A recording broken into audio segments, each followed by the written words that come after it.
par jox nga un expert journalistique. ak ko xam non pour que man ma mën a apprécier est-ce que c'est du journalisme est-ce que la personne a sa responsabilité pour mën a am une vision claire. waaw ak vision ginnaaw garde à vue bi. waaw xam nga parce que en fait il faut que ñuy souligner parce que information yi nga xamante ne Abbas souligner na ko ci comment ça s'appelle l'organe. Afrique confidentielle. parce que ñaar lañ. il faut am na Afrique confidence ak Afrique confidentielle. kenn confié wu leen dara. ban moo def lii. Afrique confidentielle. très bien.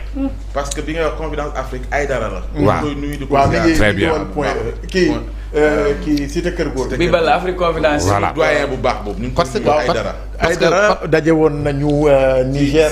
waaw Niger. juste bi ñuy soog a fal le président Bazoum. moom ñun la njëkk a accordé interview. bien sûr le président Bazoum. voilà donc xam nga ce qu'il faut souligner. ci angle bi moom mooy d'abord l'information. Crise politique au Sénégal. C'est une problématique sénégalo-sénégalais. Crise politique au Sénégal. Même s'il s'agit d'une crise imaginaire. Mais même s'il y avait crise, en quoi le président Ouattara devrait convoquer notre Premier ministre? Comme si le Sénégal était une province de la Côte d'Ivoire. Lan lay convoquer le Premier ministre? Donc, l'information, non seulement elle est erronée, mais elle est insensée sax. Insensé. Et c'est quoi l'objectif de l'information? C'est de nuire. Voilà léegi maintenant la question que l'on doit se poser. Pape Ousmane. Et qui devient légitime. Pour man je me demande quel est le rapport entre cet organe et des médias. Quel est le rapport? lu tax nga bëgg a def link boobu. À chaque fois que waa ji génne lu ni mel des médias ne ko fang dafay yomb de. day yomb bu dee yow da ngay parce que tu peux être là héberger ce site à l'extérieur c'est possible. Donc site mënoo ne sur le plan géographique nangam fii la mën nga ko héberger ji à l'extérieur. te yow yaa ko moom. boo bëggee def say tooxi doona def ko foofu ne damaa reprendre beneen article loolu dafa yomb arrêtons quand même loolu dafa c'est trop facile quoi jël rek bind papemoussa.com teg ko héberger ko chez Aliou Sow c'est sud de l'Allemagne. héberger ko là-bas binduloo ko lu ma neex après man boobu laa reprendre tout en sachant que boobu noonu kenn mënu koo toppi kenn mënu koo gis je me demande quoi question laay poser ban lien la am entre des médias ak journal boobu noonu. bu dee à chaque fois légitime. bu dee à chaque fois mu wax ay tooxi doona rek des médias yoo ne ko fàng. question tout en sachant que mais ligne éditoriale ba mu jël mais c'est foncièrement radicalement opposition mais d'accord il y a pas de souci sur ce point bu la neexee nga ne man opposant la sa yore sa organe soppi a été là yeneen ak yeneen nekkoon nañ fi mais quand même mu tegu ci responsabilité je me pose ça ne veut pas dire que ni lu ma neex laay def lu ma neex laay wax quitte à déstabiliser même nos rapports diplomatiques parce que même Ouattara ne doit pas être à l'aise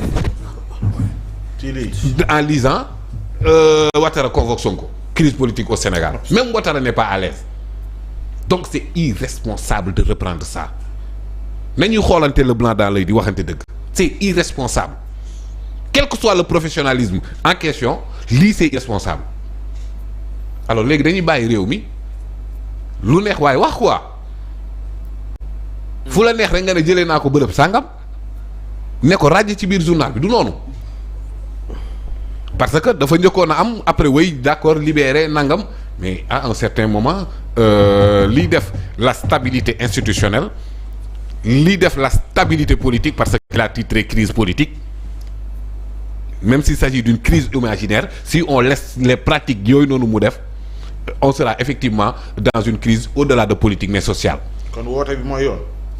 mais ñàkk a woote bi moo doon mais nécessité d'enquête ba fii xamuñu lan lañ koy foog ñu xam lii lan la et man su ma doon enquêteurs yi damay def foofu de et je le demande oui d'enquêter dans le sens de chercher le lien entre ce site-là et des médias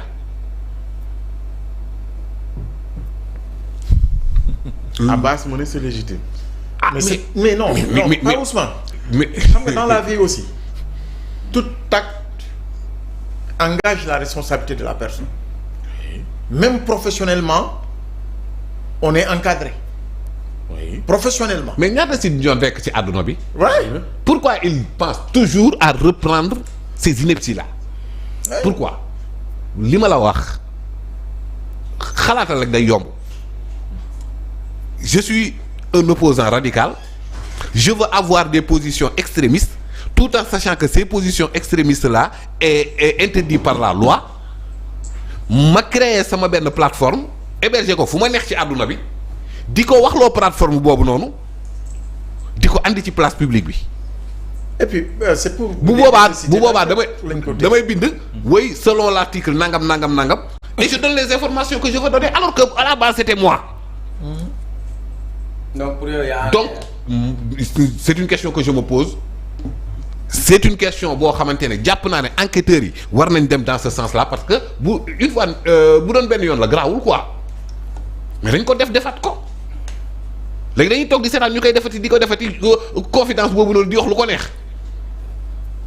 oui lan la réponse mooy lan wóolu. déedéet réponse bi mooy ñu enquêter ci. waaw oui bien sûr mais c'est pour des nécessités d'enquête. pour oui. mais boo ko convoqué Ousmane l'enquête tant que l'enquête n'est pas bouclée. boo ko convoqué loo xam loolu alors dañ koy bàyyi ñuy wax li mais la première fois c'était très grave il s'agissait d'un général de l'armée sénégalaise.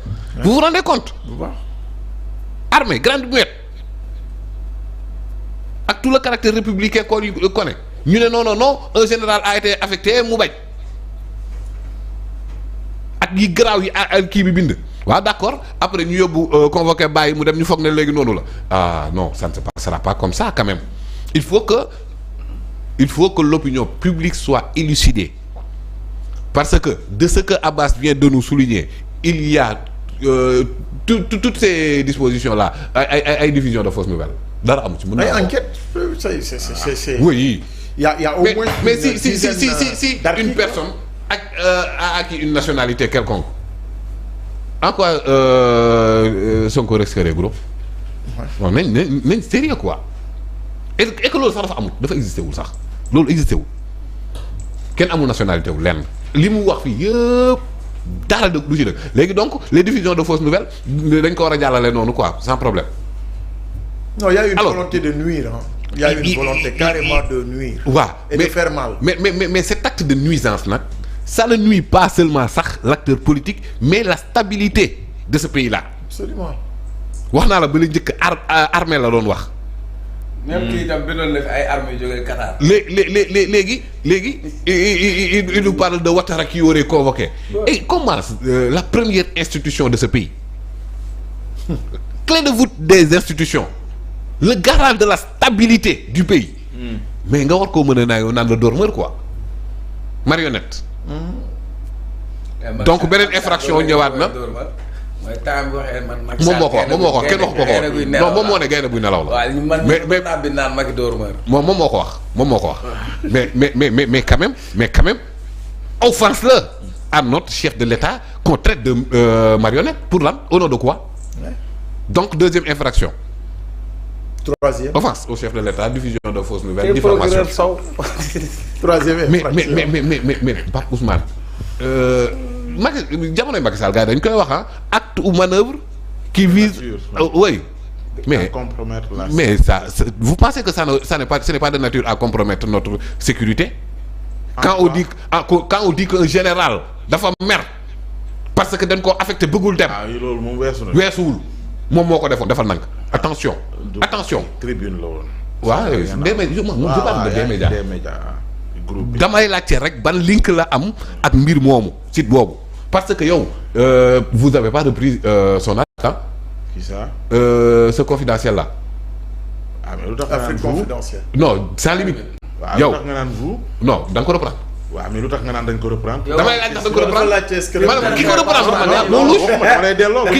ki ko reprendre moo du l'interrogation mais ñun dañoo am liberté merci ci liggéey ni ñu ko sentiré c'est ça mais léegi nag boo toogoon Pape Ousmane Cissé point com nekk fële. journaliste liggéeyam la nekk bu ñu gisee ne dañ ko reprendre dañ koy def. léegi nag il faut assumer maintenant. c'est ce qu'il est en train de faire non. pleinement. mais pas ça c'est le procureur qui non bu la neexee reprendre lu la neex. Pape Ousmane demal reprendre ji lu la neex nga ñëw toog procureur def lu ko neex. ah waaw procureur def lu ko neex. parce que maanaam bu doon yow da ngay reprendre ñu bari chaque jour nga dugg ci àdduna bi yëpp reprendre Jeune Afrique reprendre Figaro reprendre Le Monde reprendre lépp ok je pourrais comprendre mais pourquoi chaque jour boobu lay choisir di ko reprendre. yow boobu pourquoi moom moo koy wuti. est-ce que wóor na leen boobu rek lay reprendre. ba ak Banak. non dama la laaj. ak Banak wóor na la. ak Banak. ah yow bu la wóoree nga wax ma. déet gëstu ko. looloo tax ma ne la. enquêteurs yi. nañ ma jéem a lijjantil le link entre D-Média et ce truc là. léegi fii léegi boobu ñu bàyyi ko en garde à vue. qu'est-ce que vous mais voulez? pour si y a des sociétés loolu ki nga xamante ne moom moo jiite les OPJ. c'est lui qui en décide. c'est le procureur. Aliou maa ngi lay nuyu di la ziar ndax bu doon yow la parce que xam naa ni yaa ngi ak. est-ce que le mandat dina ko def. loolu nga koy laaj justement mooy laaj ndax bu doon le mandat yi maa ngi lay saay saay rek la yor. di la ziar man moom loolu le mandat moom loolu ma ko ci laaj. ah déedéet non c'est non. ah man moom j'adore le mandat. non j'adore le mandat. non la une fois. j'adore le mandat. laajoon nga ma ah. man j'adore le mandat. non je me bats quoi. mais je sais